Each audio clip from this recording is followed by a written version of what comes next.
Nah itu wirid. Jadi sembahyang witir itu jadi wirid kita.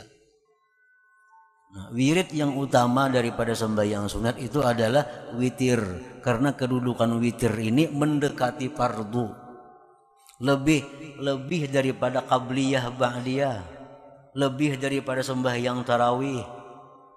Besarnya pahala sembahyang witir ini. Jadi sembahyang sunat yang utama kita jadikan wirid terlebih dahulu adalah witir.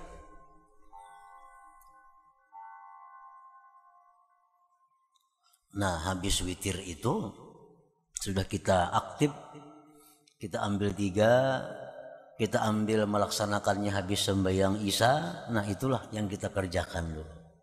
Tiap malam sampai berbulan-bulan, bertahun-tahun, demikian jadi pekerjaan kita. Nah maka si witir ini jadi wirid kita.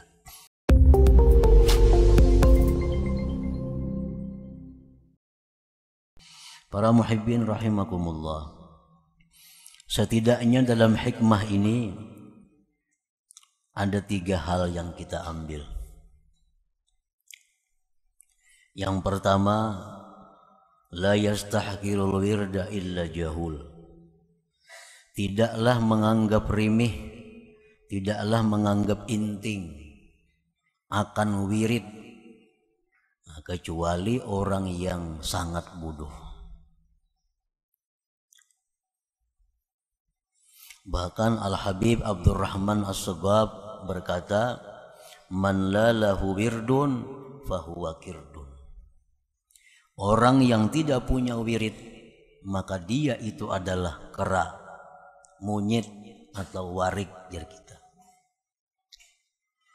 Wa man laisa lahu azkar falaisa yuzkar. Orang yang tidak ada punya zikir, maka dia tidak akan disebut namanya di sisi Allah Subhanahu wa taala. Nah, para muhibbin rahimakumullah, apa yang dimaksud dengan wirid itu? Sebagian ulama mentakrifkan, mendefinisikan wirid itu huwal hissatu minat ta'atin nafilah allati tulzimu nafsaka biha fi awqatin makhsusat karaka'atin minan nafilah wa qira'atil Qur'an wa kalatizam bi azkaris sabah wal masa. Wirid itu artinya bagian dari taat-taat yang sunat, yang mana engkau melazimkan diri engkau dengannya pada waktu-waktu tertentu. Ibadah-ibadah sunat yang kita lazimkan diri kita memperbuatnya pada waktu-waktu tertentu. Nah itu disebut wirid. Contohnya karaka'atin minan nafilah, seperti beberapa rakaat dari sembahyang sunat. Wa qiraatil Qur'an, seperti baca Quran. Dan seperti melazimi zikir-zikir di waktu pagi dan petang. Nah itu contoh wirid tadi. Para muhibbin rahimakumullah. Jadi apabila wirid itu dianggap inting, artinya dianggap inting itu hendak dikerjakan kah, hendak perai kah. Nah maka ini orang adalah jahul, bersangatan jahil. Wirid itu punya pengaruh yang besar dalam membentuk jiwa seseorang. Wirid punya pengaruh yang besar dalam membentuk akhlak seseorang. Karena wirid itu antara lain adalah melatih disiplin seseorang. Disiplin seseorang. Orang yang punya wirid itu biasanya orang yang tepat janji. Orang yang punya wirid ini kalau berjanji bisa dipercaya. Karena dia sudah terbiasa tepat waktu. Kan misalnya jam sekian baca ini. Kayaknya habis ini dia baca ini. Habis ini dia sembahyang ini. Itu sudah jadi pekerjaan hariannya. Nah, dengan demikian terbentuk disiplin dirinya mengerjakan sesuatu kebaikan. Nah, orang seperti ini hidupnya dalam masyarakat pun disiplin. Dalam masyarakat pun orang ini tepat waktu, tepat janji, karena sudah dididik oleh wirid itu sendiri. Nah, kalau orang itu tidak punya wirid, nah ini kada punya wirid, orang pemandirannya kada kau dipakai, janjinya banyak luputnya, karena dia untuk urusan dirinya pun kada punya waktu yang tetap, kada punya waktu yang tetap, kada punya disiplin, sehingga janjinya banyak lewat. Di masyarakat hidupnya kada disiplin karena kada punya wirid dalam hidupnya. Nah, jadi wirid itu jangan dianggap remeh, jangan dianggap inting, itu punya pengaruh yang besar dalam mendidik diri kita sendiri. Al-wirdu ala thalathati aqsam. Wirid itu ada 3 macam. Wirdu umumil muslimin. Yang pertama wirid umumnya kaum muslimin. Wirid umum bagi orang-orang Islam. Artinya ini orang kada mempunyai pembimbing yang khusus. Orang ini kada mempunyai guru yang khusus. Nah, ini disebut dengan awamul muslimin. Nah, wiridnya mereka itu sarful awqat fi anwa'il ibadat, menggunakan waktu-waktu pada macam-macam ibadat. Wa ibadatuhum, ibadat mereka itu orang awamul muslimin, baina zikrin wa du'a wa salatin wa siyam wa ghairiha. Wiridnya zikir, doa, salawat, puasa dan lain-lain. Artinya orang awamil muslimin ini bila mana ada anjuran-anjuran Rasulullah dari hadis-hadis Nabi tentang amalan-amalan yang dibaca, sembahyang-sembahyang yang dikerjakan, baca dan lazimkan setiap hari pada waktu yang ditentukan. Nah, ini sudah jadi wirid bagi mereka.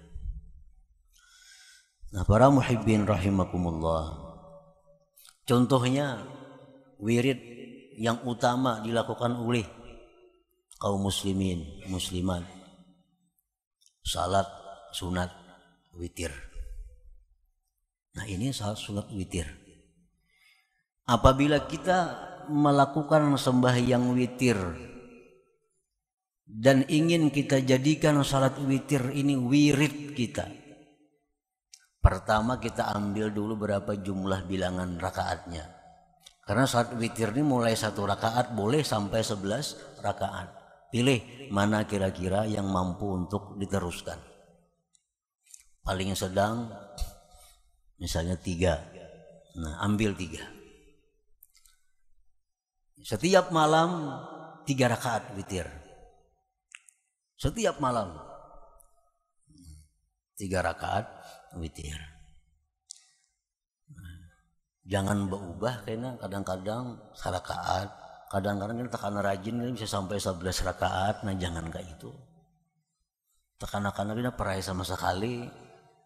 Itu kalau jadi wirid ngarannya. Wirid ini tertentu, kita ambil 3. Kita ambil 3. Nah, kemudian cari waktu khusus.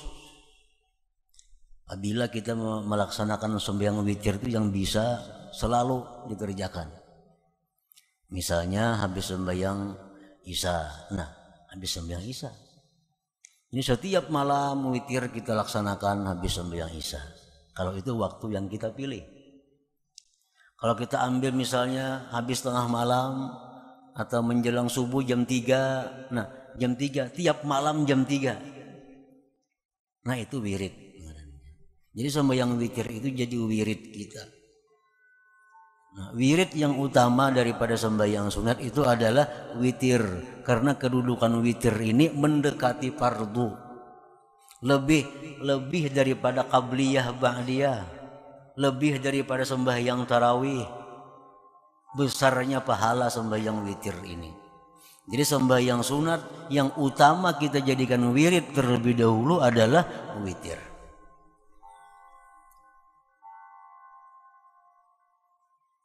Nah, habis witir itu sudah kita aktif, kita ambil 3, kita ambil melaksanakannya habis sembahyang Isya. Nah, itulah yang kita kerjakan dulu.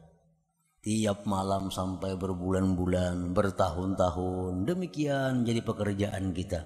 Nah, maka si witir ini jadi wirid kita. Nah, para muhibbin rahimakumullah. Kalau sudah witir kita ulah wirid, dijadikan wirid. Nah, selanjutnya sembahyang rawatib. Mulai sunat subuh. Nah, itu sunat subuh.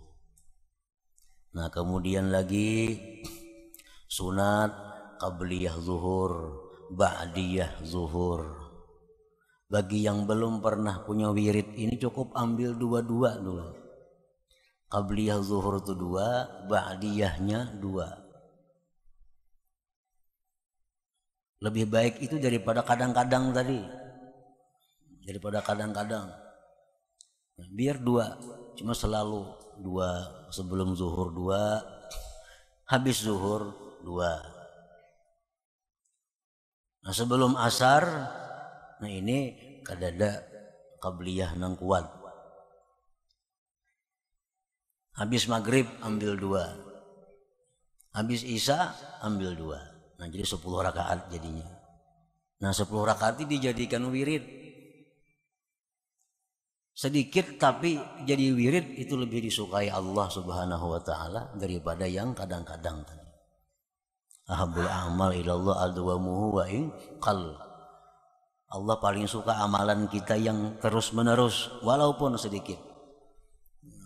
Sunat subuh 2, qabliyah zuhur 2, ba'diyah zuhur 2, ba'diyah maghrib 2, ba'diyah isya 2. Nah, ini dulu diulah wirid. Nah, bila sudah ini mantap, sudah kukuh, sudah menyatu dengan diri kita, tambahin yang lain. Misal qabliyah asar 4 rakaat, karena yang biasa belum zuhur 2 jadi 4 rakaat, ba'diyah zuhur yang dulunya 2 jadi 4 rakaat. Nah, tambahi. Tapi mantapakan dulu yang kita kira-kira bisa untuk mengekalkannya itu. Nah, habis itu sembahyang duha. Sembahyang duha kita jadikan wirid. Sembahyang duha kita jadikan wirid. Kita ambil berapa rakaat kira-kira yang mampu? 2. Waktunya jam berapa? Nah, sembahyang duha ini boleh mulai jam 6 lewat sedikit sampai zuhur. Nah, pilih waktunya yang mana kira-kira bisa disiplin tiap hari. Misal ambil waktunya jam 8. Nah, tiap hari jam 8 2 rakaat, tiap hari jam 8 2 rakaat, tiap hari jam 8 2 rakaat. Nah, ini disukai Allah. Jadi wirid.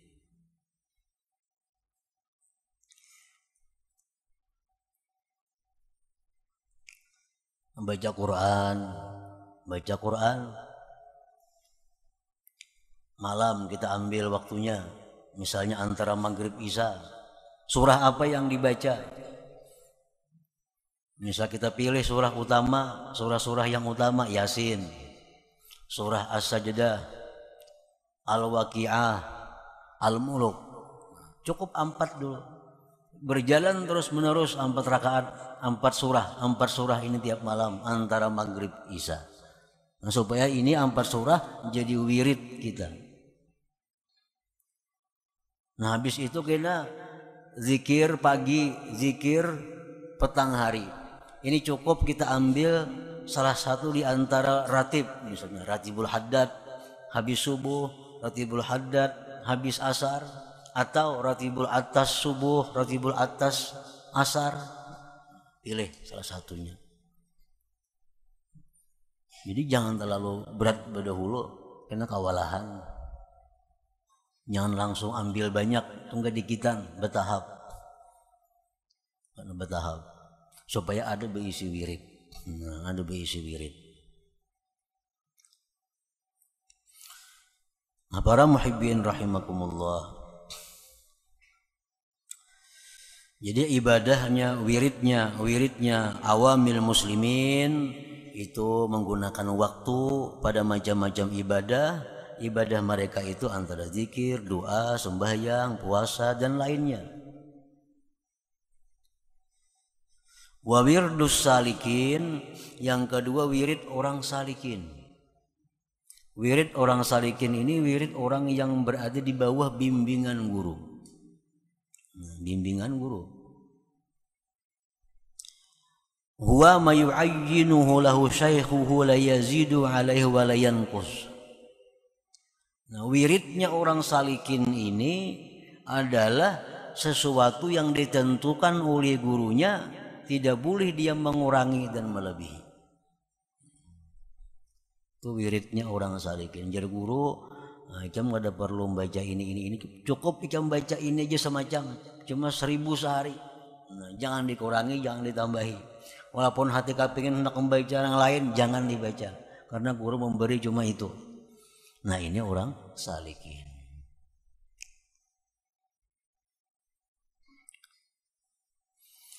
Yang ketiga, wa wirdul wasilin, wiridnya orang-orang wasilin.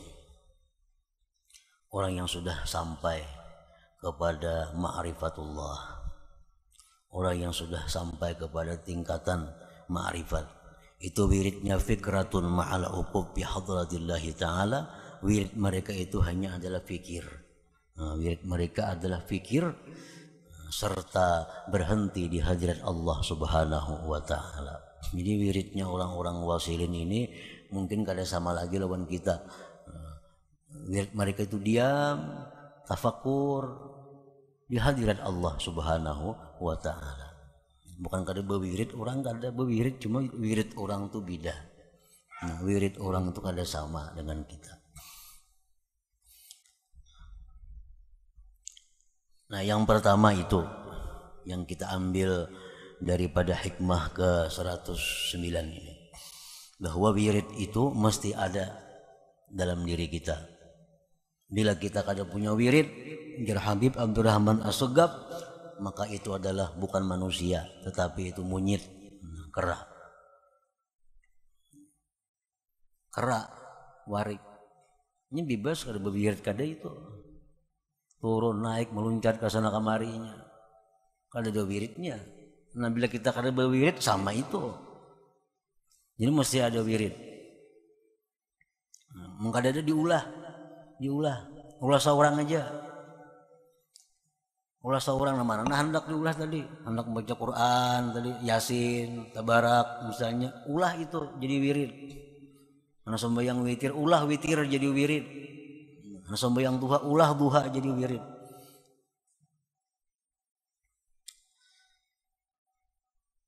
Nah, yang kedua yang kita ambil dalam hikmah tadi adalah al-warid. Al-warid yujadu fid daril akhirah. Warid itu adalah didapat di negeri akhirat. Nah, warid itu apa? Warid itu jazaul wirid, balasan wirid. Ini dari Allah. Kalau wirid itu dari kita. Kalau warid dari Allah ke kita. Nah, kita baca wirid, Allah memberikan warid kepada kita. Warid itu didapat di akhirat.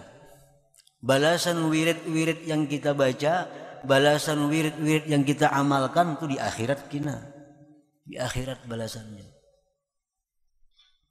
Fa idza ajjalallahu syai'an minhu fid dunya, bila mana Allah menyegerakan akan sesuatu daripada balasan itu di dunia, katuma'ninatin seperti ketentraman, wa yakinin keyakinan, wa tanwiril qalbi terangnya hati, fadzalika fadlun minallah, itu anugerah Allah kepada kita. Nah, jadi wirid yang kita baca tadi itu kena di akhirat.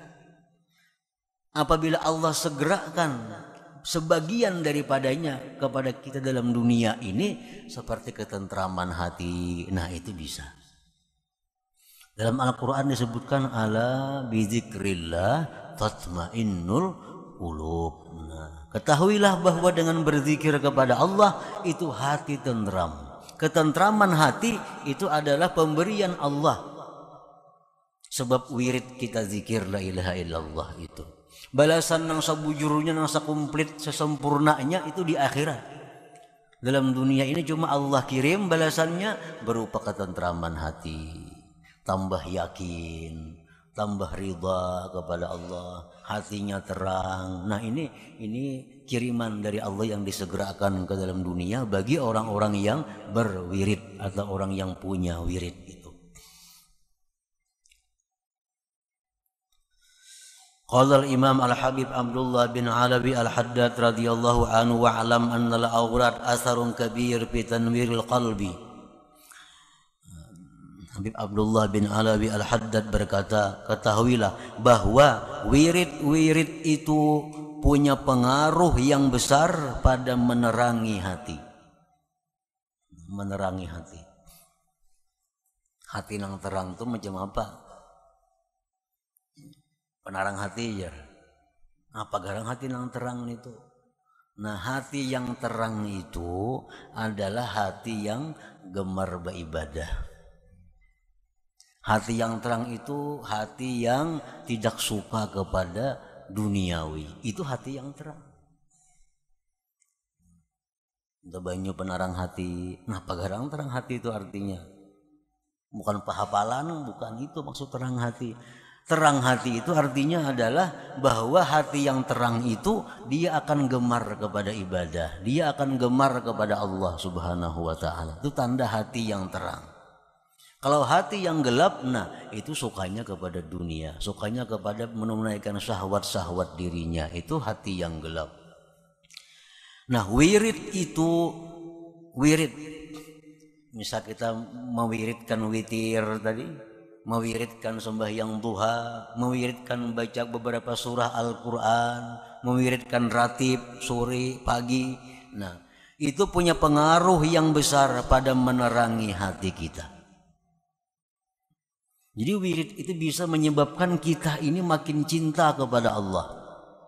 Wirid itu bisa menyebabkan kita makin suka kepada berbuat kebaikan. Wadabtil jawarih, dan wirid itu punya pengaruh yang besar pada menjaga anggota tubuh, jangan sampai melaksanakan yang diharamkan oleh Allah Subhanahu wa taala. Ada dikisahkan orang-orang wali dahulu, bila mana dihidangkan kepada mereka makanan yang haram, maka tangan mereka itu bergetar sehingga kada bisa memegang makanan yang haram. Ini pengaruh dari wirid. Pengaruh dari wirid. Bila mana dihidangkan kepadanya makanan-makanan yang haram, kada ada syahwatnya makan. Kada beliur lawan makanan itu. Nah, ini pengaruh dari wirid. Nah, dhabtin nafsi, menjaga diri. Walakin la yazharu, tetapi tidak nampak pengaruhnya itu illa indal muwadzabah wa takrar, kecuali ketika berkekalan. Harus diwirid bertahun-tahun sudah. Wirid itu bukan hanya seminggu kelihatan hasilnya. Ini sudah berulang-ulang, sudah dikekali, sudah 40 hari, 120 hari, 5 bulan, 6 bulan terus. Nah, kelihatan tuh. Kelihatan pengaruh wirid itu kelihatan. Mengapa kadang kita amalkan nih? Kalau bujur-bujur diamalkan ada pengaruhnya. Asal tadi sesuai dengan apa yang ditentukan waktunya, jumlahnya, dan terus menerus.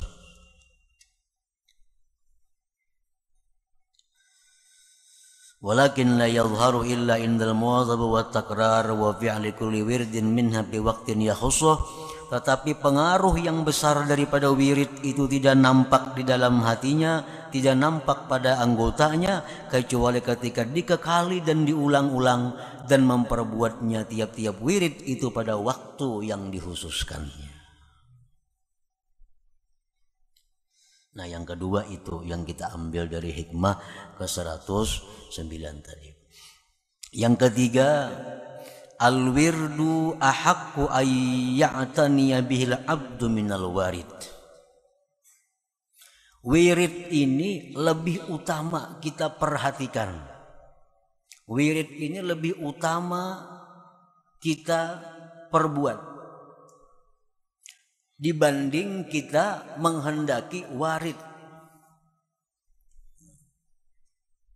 Ini kita berwirid, berpikir hendak balasannya, jauh wirid nih. Nah, membaca ini, pindah ada perubahan-perubahan lagi. Baca ini, pindah ada tarang-tarang lagi hati. Baca ini, pindah ada apa-apanya.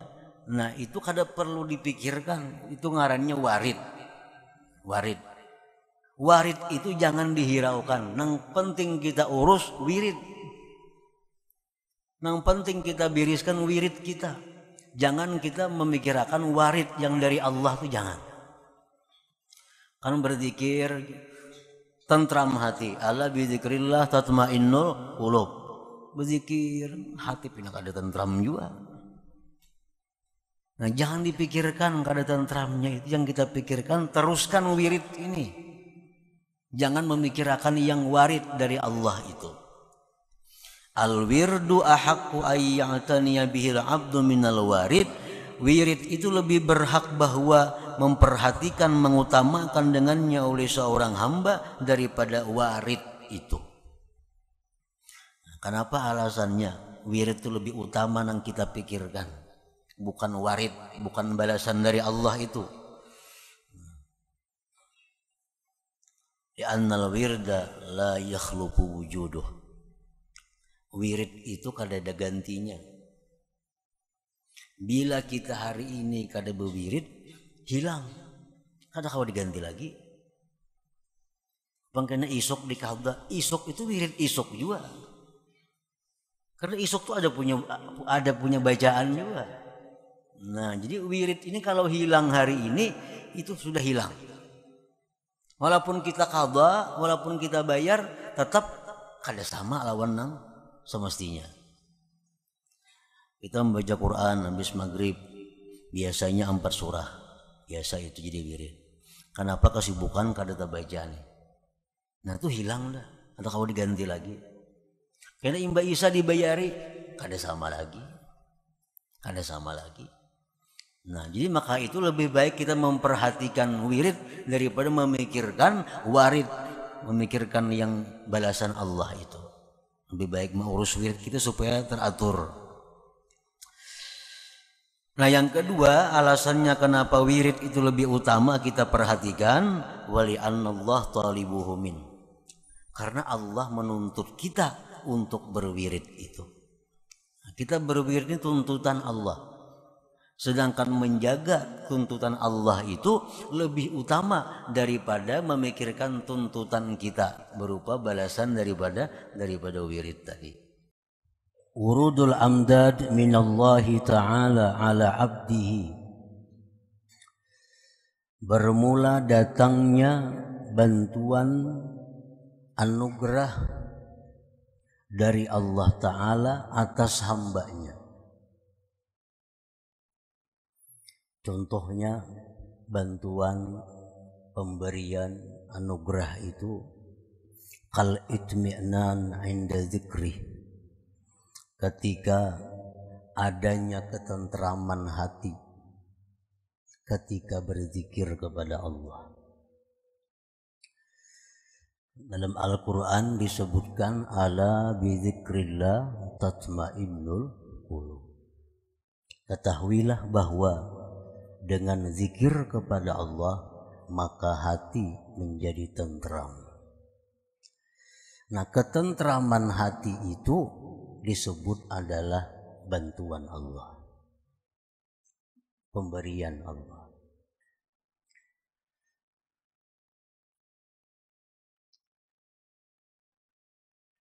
Wa musyahadati fi'lihi inda ru'yati syai'in min khalqih. Contohnya lagi seperti menyaksikan hatinya perbuatan Allah ketika melihat sesuatu daripada makhluknya.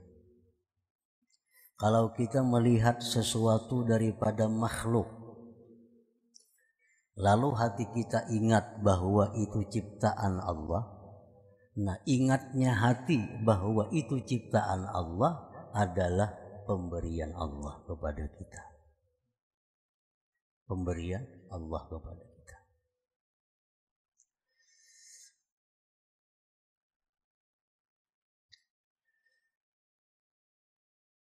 Datangnya bantuan pemberian dari Allah Ta'ala atas hambanya itu dengan sekira-kira kesiapan seorang hamba. Bantuan itu datang sesuai dengan kesiapan yang menerima bantuan itu.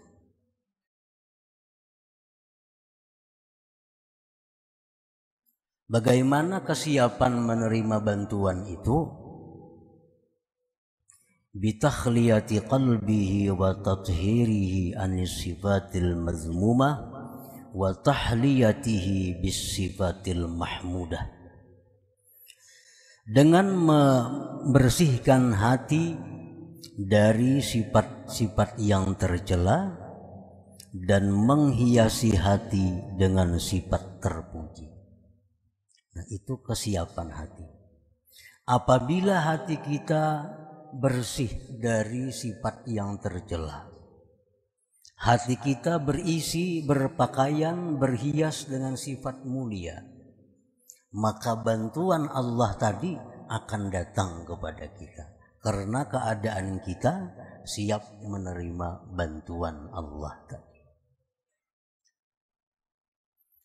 Walidzalika qil, oleh karena itu dikatakan, khalli qalbak anil awsafiz zamimah wa hallih bis sifatil hamidah namla'hu bil ma'rifati wal musyahadah. Bersihkanlah hatimu dari akhlak yang tercela, lalu hiasi hati dengan akhlak terpuji, niscaya kami penuhi hati kamu dengan ma'rifah dan musyahadah. Nah, para muhibbin rahimakumullah. Pakam min zakirin la yatma'in. Berapa banyak orang yang berzikir kepada Allah tapi tidak menerima, tidak merasakan ketenangan. Banyak orang yang berzikir tetapi zikirnya itu tidak mendatangkan ketentraman hati. Padahal Al-Quran menyatakan bahwa zikir itu menenteramkan hati. Tapi kenapa kita berzikir hati kada tentram? Nah, fakam min zakirin la yatma'in.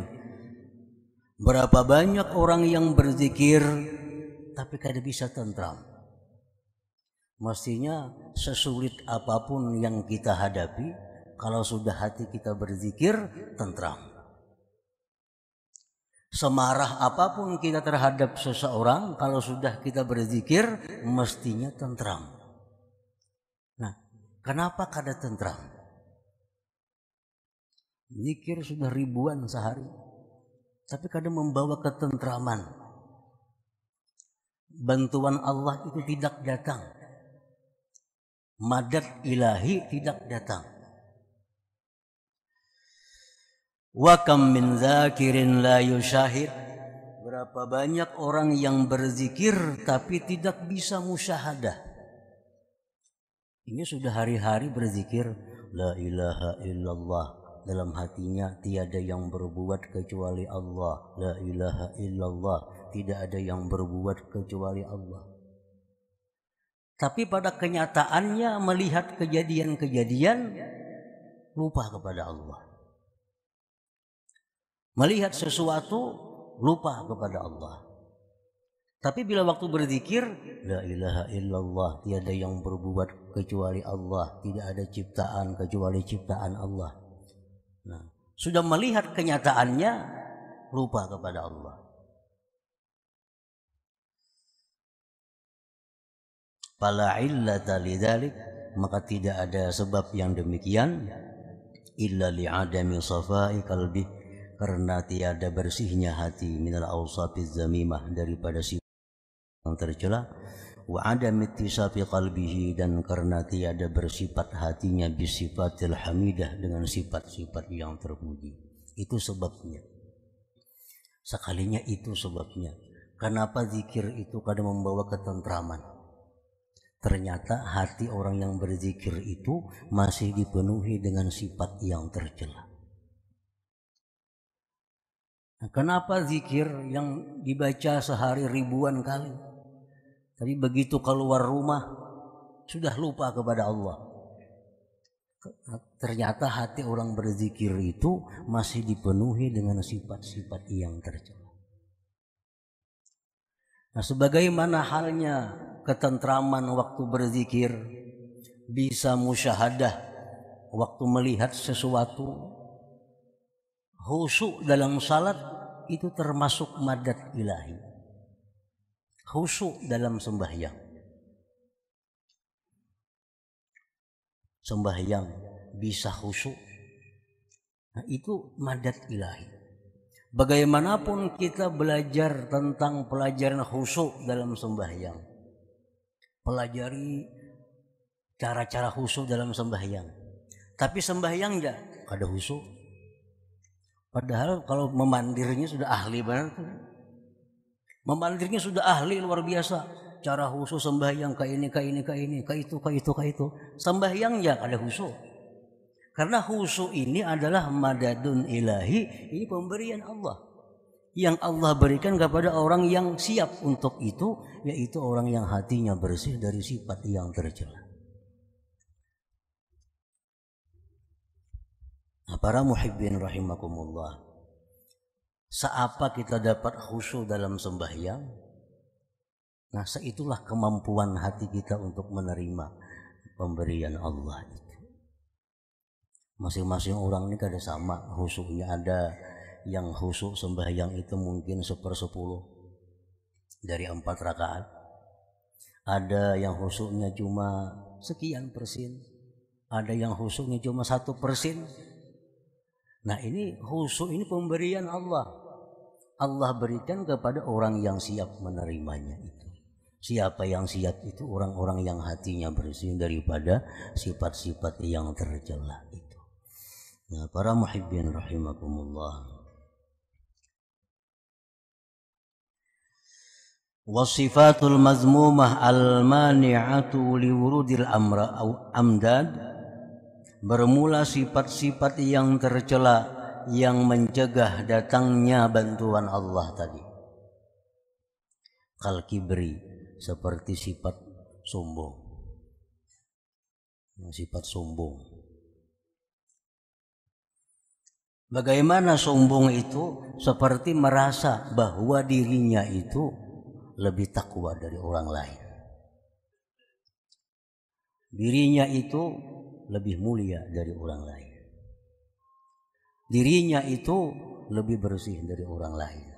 Nah, bila ada hati kita perasaan seperti itu, maka itu namanya kibir. Dan ini mencegah datangnya bantuan Allah tadi kepada hati kita. Jadi jangan sekali-kali kita merasa bahwa diri kita ini lebih baik, lebih mulia dari siapapun, walaupun dari orang kafir. Walaupun dari orang kafir. Jangan merasa bahwa diri kita ini lebih baik, lebih mulia di sisi Allah. Kenapa sebabnya? Karena akhir kita hanya Allah yang tahu. Akhir si kafir tadi Allah yang tahu. Barangkali kita hendak mati, kita jadi kafir, ini jadi Islam, kan ada tahu lagi. Nah, jadi apabila kita merasa bahwa diri kita lebih baik, lebih mulia dari orang kafir, berarti kita sudah ada sifat sombong dalam hati kita. Apalagi terhadap orang muslim lainnya. Ada orang suka berjudi, wah, kita anggap diri kita lebih baik dari mereka. Ada orang yang suka berzina, sudah kita anggap itu orang kotor, diri kita lebih mulia daripadanya.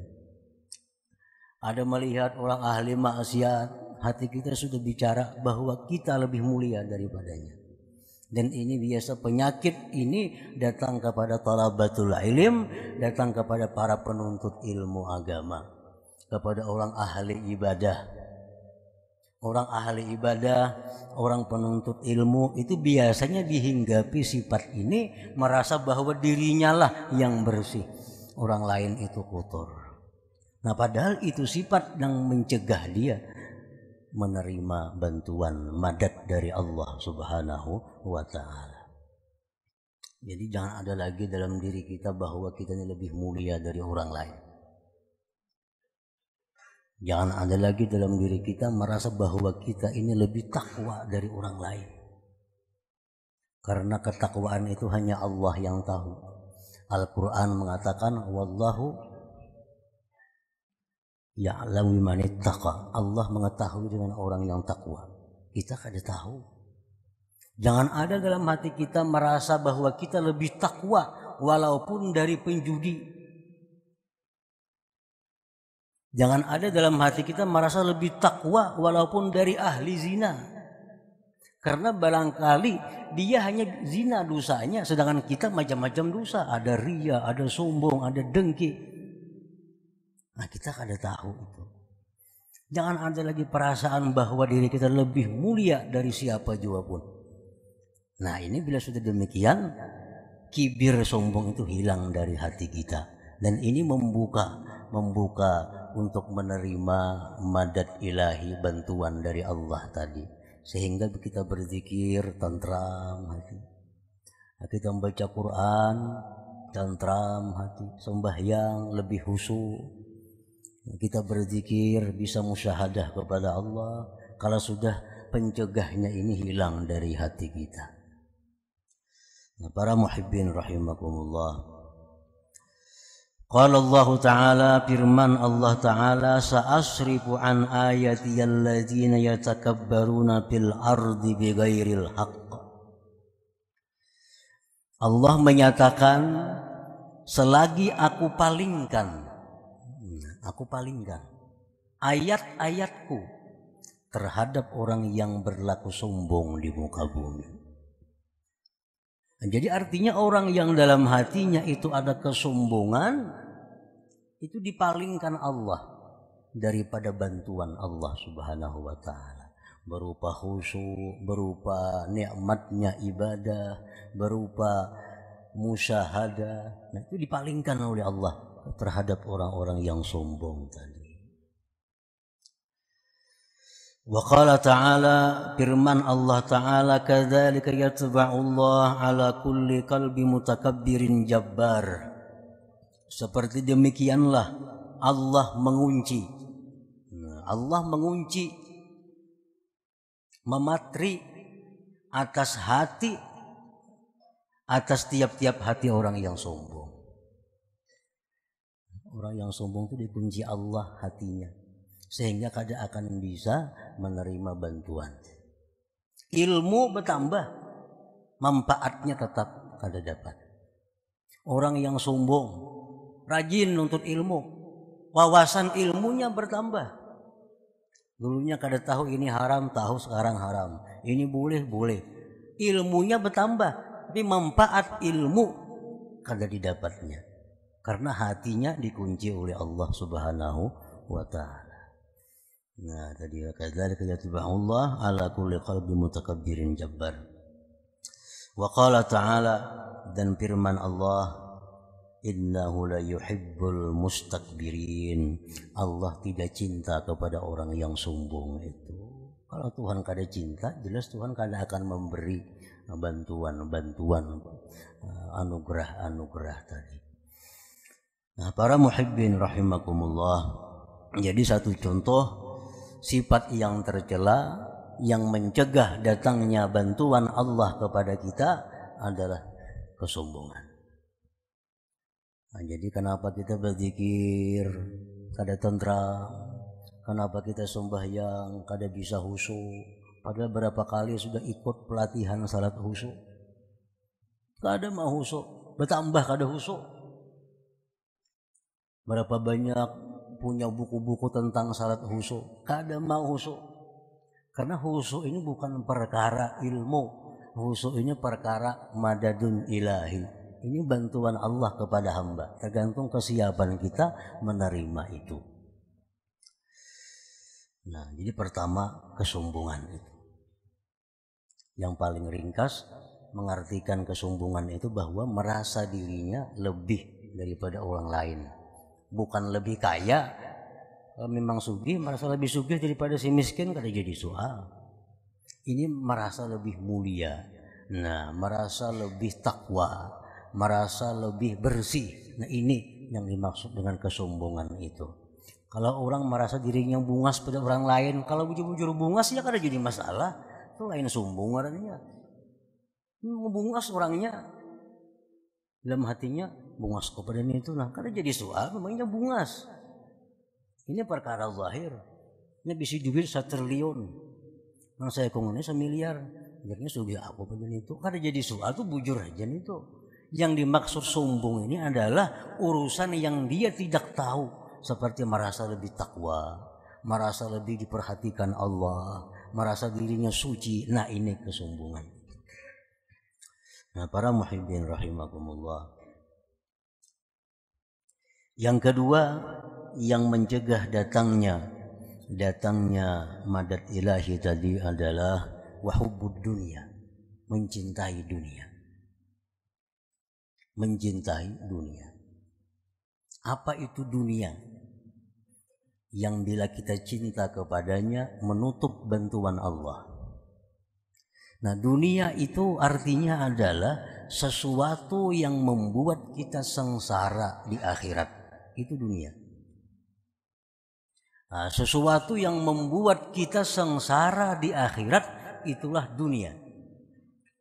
Apabila kita mencintai sesuatu yang membuat kita sengsara di akhirat, apapun sesuatu itu, nah maka itu mencegah datangnya madad ilahi kita. Seperti mencintai kemaksiatan, mencintai barang-barang yang membawa kepada kemaksiatan. Nah, ini dunia. Kalau mencintai sesuatu yang mendatangkan kebahagiaan di akhirat, itu bukan dunia. Bukan dunia. Aku cinta dengan duit. Kenapa cinta duit? Karena duit ini aku bisa bersedekah. Duit ini aku bisa berwakaf. Duit ini aku bisa memberikan ini untuk kebaikan, untuk jalan Allah Subhanahu wa taala. Maka duit seperti itu bukan dunia. Bukan dunia. Karena membawa kebahagiaan di akhirat.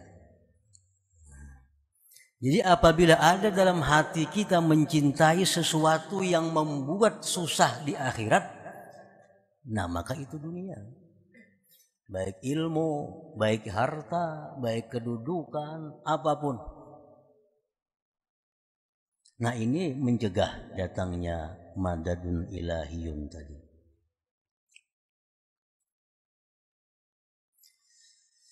Rasulullah sallallahu alaihi wasallam bersabda, ad-dunya mal'unah. Biar Nabi, dunia itu dilaknat. Dunia itu dilaknat. Artinya sesuatu yang membawa kesengsaraan di akhirat itu dilaknat Allah. Sesuatu yang membawa kepada kesusahan di akhirat itu dilaknat Allah. Bila kita mencintai sesuatu yang dilaknat oleh Allah, nah logikanya kan jelas. Kita mencintai sesuatu yang dilaknat oleh Allah, jelas Allah akan marah kepada kita. Kalau Allah marah, tentu bantuan akan berhenti. Yang dulunya khusyuk bisa hilang khusyuknya. Yang dulu ada kenikmatan dalam baca Quran bisa hilang kenikmatannya. Yang dulunya senang, lezat waktu sujud, sekarang bisa hilang lezatnya. Karena kita mencintai sesuatu yang dilaknat oleh Allah Subhanahu wa ta'ala. Para muhibbin rahimakumullah. Di antaranya lagi sifat-sifat yang mencegah datangnya bantuan itu adalah al-hikdu, dendam. Menyimpan kemarahan kepada seseorang. Ini lawannya maaf. Lawannya maaf. Menyimpan kemarahan kepada seseorang. Dendam. Kenapa sifat dendam ini mencegah datangnya bantuan Allah tadi? Rasulullah menyatakan al-mu'min laisa bihaqud. Ujar Nabi, orang beriman itu kada mau dendam. Orang beriman itu kada pendendam. Nah, kalau inya dendam berarti kada beriman. Orang kada beriman maulah dapat khusyuk sembahyang, maulah dapat lezat ibadah, maulah dapat musyahadah menyaksikan Allah, kada akan bisa.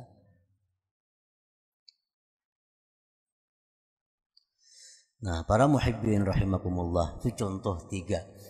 Masih banyak lagi sifat-sifat yang lain yang kita pelajari yang mencegah. Cuma ini yang pokok, yang utama, bahwa kesombongan, mencintai sesuatu yang menyusahkan kita di akhirat, dendam kepada orang, itu mencegah datangnya madad ilahi kepada kita.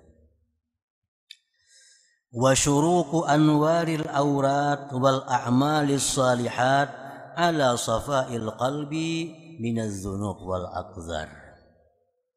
Memancarnya cahaya wirid-wirid dan amal-amal salih atas kebersihan hati daripada dosa dan kotoran. Nah, wirid yang kita baca tuh, baik salawat atau Quran atau istighfar, wirid yang kita baca itu sebenarnya memantulkan cahaya ke dalam hati kita. Nah, kayak apa tarangnya cahaya itu tergantung bersihnya hati kita. Macam sintar, kita sintarakan ceramin. Kayak apa tarangnya sintar tergantung ceraminnya. Bila ceraminnya kabur, cahaya pun akan kabur. Kalau cerminnya mengkilat, cahayanya pun mengkilat. Nah, wirid yang kita baca itu sebenarnya mengeluarkan cahaya ke dalam hati kita. Amal-amal salih demikian. Dalam Quran disebutkan innas shalah tanha anil fahsya wal munkar. Sembahyang itu memancarkan cahaya ke dalam hati. Dengan cahaya itu maka tertegah berbuat kejahatan. Nah, itu cahaya sembahyang. Jadi sembahyang itu mengeluarkan cahaya sebenarnya yang menyinari hati. Nah, bila hati kita ini bersih, hati kita menerima cahaya itu, maka cahaya itu bisa mencegah anggota kita daripada berbuat kemungkaran. Allah mengatakan innas shalah tanha anil fahsya wal munkar. Sembahyang mencegah kemungkaran. Nah, kalau orang sembahyangnya rajin, maksiatnya rajin, berarti cahaya sembahyang ini kada tembus ke dalam hatinya. Kada tembus. Andai kata cahaya itu bersinar ke dalam hati, maka pasti orang ini akan jauh dari kemungkaran. Nah, jadi memancarnya cahaya wirid, cahaya amal-amal salih itu tergantung kepada kebersihan hati kita masing-masing.